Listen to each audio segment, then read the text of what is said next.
Magandang araw mga kaibigan.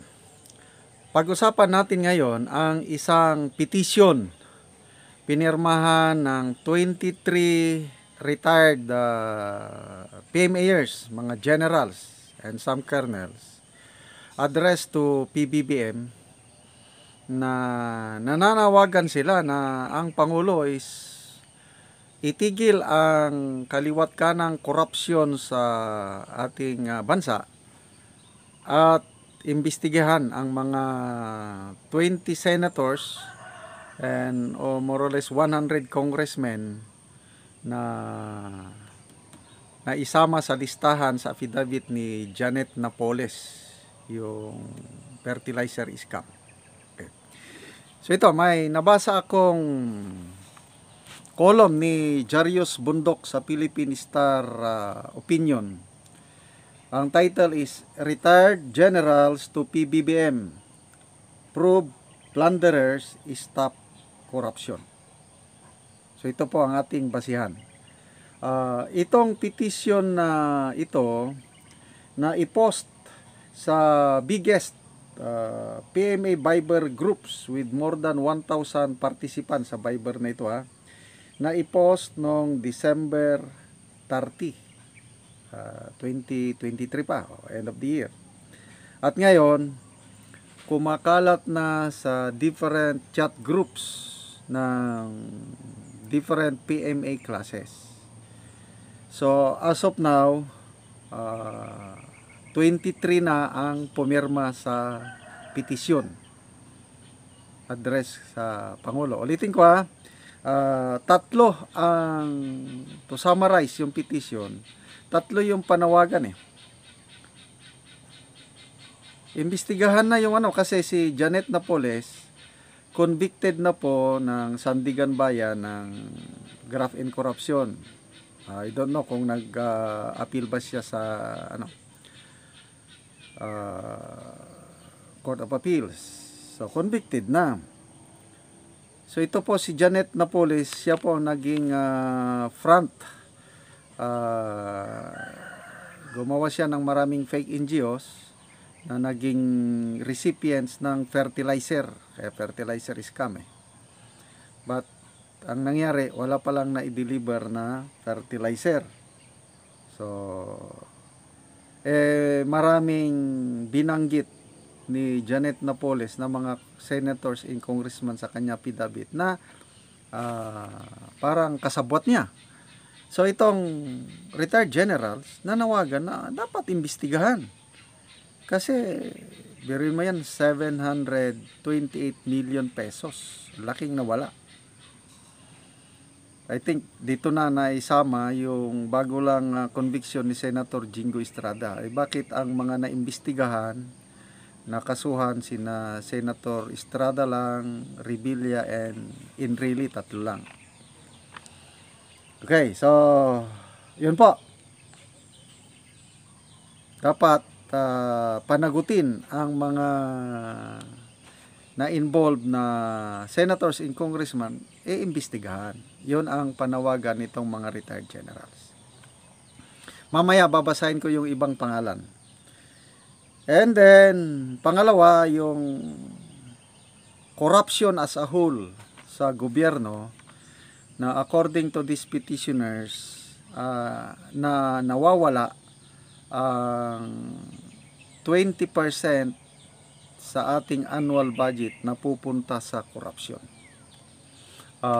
Medyo mababa nga ito Yung kay Mayor General Benji Magalong, nung nag-expose siya last year, sabi niya 40 to 50% nawawala sa mga kickbacks, mga projects. So ito, mababa itong estimate ng mga petitioner, 20%. So ito yung mga nag-recommend sila ng mga steps na gagawin ng PBBM admin sa kanilang petition. I-withhold ang release ng pork barrel funds. O ibang pangalan na ngayon, extraordinary expenses. Wag nang i-release. Okay. Tapos, wag ding i-release ang unprogrammed funds. Itong 2024 budget natin na if my memory serves me right, around 450 billion ba yung unprogrammed funds. Ito yung kini-question ni Senator Pimentel na balak nilang idulog sa Korte Suprema na i-declare unconstitutional ang 2024 budget dahil nga sa mga naisingit na unprogrammed funds. And then, pangatlo, nanawagan itong mga petitioners na bawas-bawasan yung napakalaking confidential and intelligence funds. So, hindi naman nila diniritso, kaya lang, ang malaki ng confidential intelligence fund, ang Office of the President. I think 4.5 billion, yan ang pinakamalaki. Yung different agencies, maliliit na lang yun. Ang Office of the Vice President, totally nawala. And then, another nila is remove overpaid, useless government positions. Dami, yung mga presidential advisor na yan. Malala ko si Attorney Larry Gadon, Presidential Advisor on Poverty Alleviation. Ang sweldo niyan, more than 200,000 per month. Parang sweldo ng USEC. Ano ang ginagawa? Nababawasan ba ang poverty? Hindi naman. Papobre ng pobre nga, pahirap ng buhay. So, maraming mga overpaid talaga, useless positions. And then, number 5, nanawagan sila sa pag-stop ng korupsyon na practice austerity. Magtipid-tipid. 'Yun ang kanilang panawagan, magtipid-tipid. Dahil ang daming naghihirap. Ano yung tipid-tipid? Party kaliwat kanan, concert, biyahe abroad. Yun ang tingin ko na kanila. Okay, 23 signatories. Basahin ko lang itong mga ilang general. Major General Alfonso Crucero, Class 74. Brigadier General Carlito Gamit, 74. Major General Ramsey Ocampo, Class 70. Commodore Vicente Binaventura, Class 57. Major General Hel Meneses, Class 80. Brigadier General Oscar Cabaron, Class 68. Marami pa, hindi ko nang basahin lahat yung 23. Okay, may nanawagan din itong petitioner.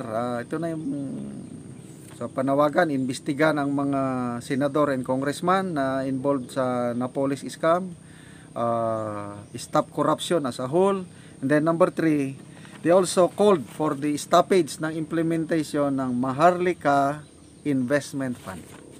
Kini-question nila ito kasi maraming economists na nagsasabi na very risky investment ang Maharlika at isinite nila yung pondo dito sa Maharlika ay galing sa Land Bank. Kung magka-bolilyaso ang pension ng mga government retirees, soldiers, policemen, and even the ordinary government employees, nasa Land Bank. Kung malugi, edi apektado rin ang pension ng mga retirees.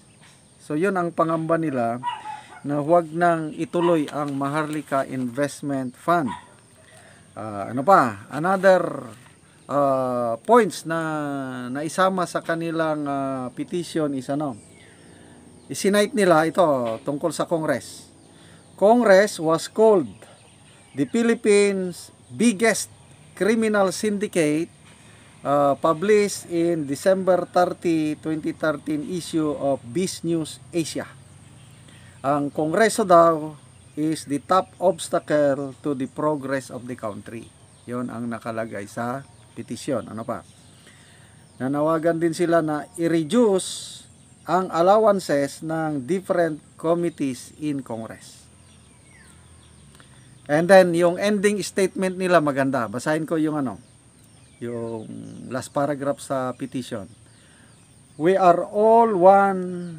Nabanggit pa nila na iba-iba ang binutuhan namin ng presidential election. Kaya lang ngayon, sabi nila, we are all one in wishing you success, because your success is also our success. Your failure is also our failure. May God give you wisdom,